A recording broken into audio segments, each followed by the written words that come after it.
Hey everyone, I am Jason, otherwise known as Danger Boy, and you can bet your ass this is Game-Rave TV. So unless you've been living under a rock, or let's be honest, knee-deep in holiday game releases, Nintendo once again released Gold with a Nintendo NES Classic Mini System. 30 of the original Nintendo's best games on one little emulator box. Part of the deck's popularity can be attributed to years of zero backwards compatibility on Nintendo's consoles. Sure, many of these were available on the eShop or Virtual Console, but you'd be shocked at how many people never knew that option was there, and to this day still don't. When it comes to PlayStation 1 games, that sense of nostalgic need never really took hold. For 3 console generations, you've been able to play PS1 games natively, or alternatively on the Sony portables via digital copies. There was never really a need since you always had access to them in one facet or another. For this 2-part episode to properly work, we had to create a challenge in developing our PlayStation version of the NES Classic. Anyone could whip up a list of their 30 favorite games, or just go look up the top 30 selling games for the system, but then it wouldn't have the proper feeling that Nintendo's product offers. For our purposes, we're going to emulate the NES Classic as close to its release list as possible. That means matching up third-party games to their closest PlayStation equivalents, and then transforming the first-party Nintendo releases into the closest first or third-party equivalents. We'll start the first half of this episode covering the third-party releases, and then the easiest of the first 3 Sony titles. Let's begin. Our first 3 entries off the Mini are actually gaining a better version of themselves. Namco's Galaga and Pac-Man can be added to the PlayStation Mini by way of the Namco Museum disc. That means we're trading in NES ports for emulations of the actual arcade versions. Not a bad way to start off. From there, we begin to tackle the other arcade game ports.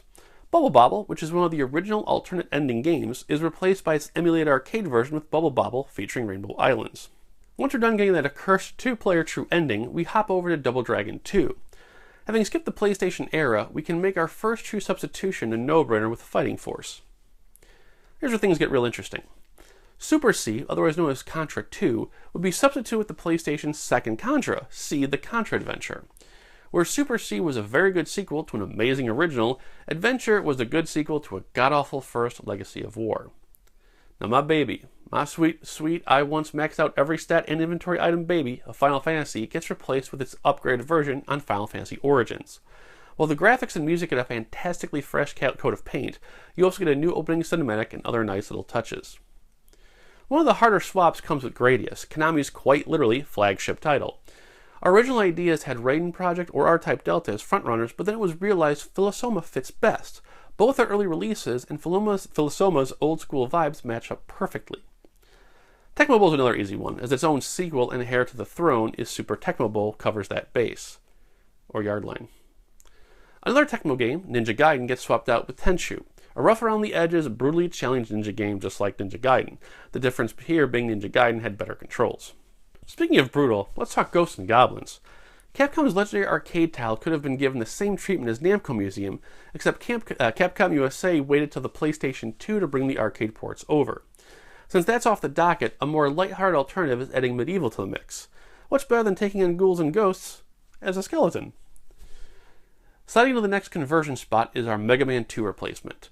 After 30 years of gaming, Mega Man 2 still holds the honor of being the greatest goddamn opening cinematic of any game. Seriously, go back and watch a video of it. That slow build-up to the building roof with the high-speed tempo kicking in, God, it was fantastic. Well, the US PlayStation never got that port, Japan did. We placed Mega Man Legends 2 in that spot. Like the former, it's the second game of the series and represents one of the last times Capcom ever tried being truly creative and new with the series. Our last third-party entries are 2 of the most beloved games in history, Castlevania and its sequel, Simon's Quest.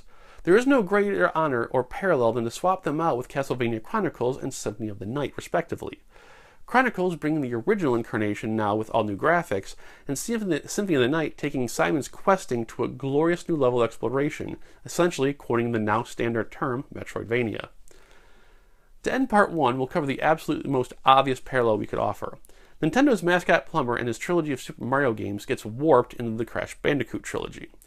Crash Bandicoot was Sony's big break into the mascot genre, and they rode it as far as they could before Universal would bury him into gaming history books. That is, at least, into the announced remaster collection. Oh, I can only hope.